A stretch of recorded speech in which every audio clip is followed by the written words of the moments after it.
A death stick was an illicit drug readily found in the underworld of Coruscant. The highly addictive substance was favoured among desperate addicts and foolish thrill seekers. While they offered a unique experience, they were arguably more dangerous than any blaster or lightsaber in the galaxy.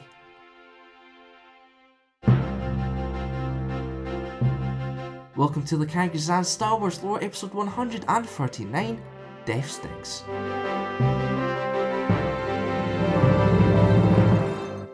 Death sticks were originally developed in the illegal pharmaceutical labs of Cocoa Town, and were often smuggled into nightclubs by slife-mongers.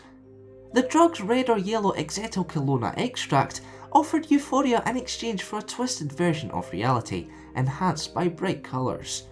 Each dose of the worryingly cheap substance shortened the user's life, and successive doses increased the desire for a harder reaction. As a result, users found it very difficult to shake their addiction without medical assistance, which typically came at the cost of 2,500 to 3,500 credits. Death sticks came in two forms. As a liquid, the substance was transported in small tubes and could be added to alcoholic drinks or injected into the user's veins, while the hardened variety, which contained dried granules of the drug, could be smoked or inhaled. Due to a pollution-induced immunity to toxins, the ballastar could consume death sticks without much effect or land the lifelong addiction. As a result, some ballastars even entered the death stick business. During the reign of the Galactic Republic, illegal trade in the drug rivaled that of the real spice from Ryloth, which developed a hatred between the ballastars and the Twi'leks. In 22 BBY, Coruscant health officials estimated that millions of children used death sticks. Acclaimed reporter Angie Okeko based an article on for HoloNet News. Later, Cade Skywalker injected the drug to ease his emotional pain and to refrain Luke Skywalker from contacting him from beyond the grave. However, Cade utilised a force healing power to prevent any damage to his lifespan.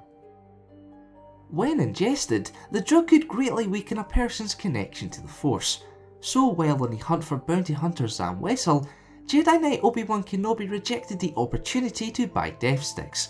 However, he utilised a Jedi mind trick to do so, convincing Ellen Sleaze Bagano to go and rethink his life. As a result, Ellen turned his life around, for a time at least. Not long after overcoming his addiction to death sticks and rejecting the slife-monger business, he became involved with the trade of weapons and stolen goods. This led him to the service of Boba Fett during his time on Coruscant. However, following the Clone Wars, Ellen attempted to turn others away from illicit drug use in an attempt to once more turn his life around. Now it's time for this week's question. Was George Lucas right to introduce drugs to the Star Wars saga? Let me know in the comments below. Remember to vote for next week's episode by participating in the card poll on screen now. And to have your say in future lore videos, head on over to thecharactersans.com and get voting. Thanks for watching, and for more Star Wars related content, keep a look here to the CXXXIX. As the drug-addicted gator in Lee's Jungle Fever, Jackson finally caught the attention of critics.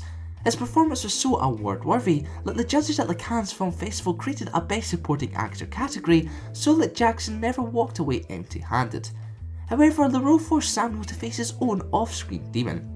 Thankfully, he managed to overcome an increasingly destructive addiction to drugs and alcohol, making his professional success a personal one also. In 1994, after years spent building a reputation as one of the hardest working actors in all of Hollywood, Jackson landed one of his career's most pivotal roles.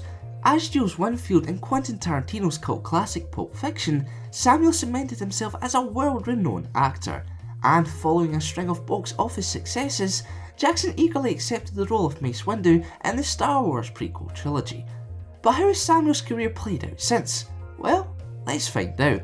This is Star Wars Where Are They Now Episode 9, Samuel L. Jackson.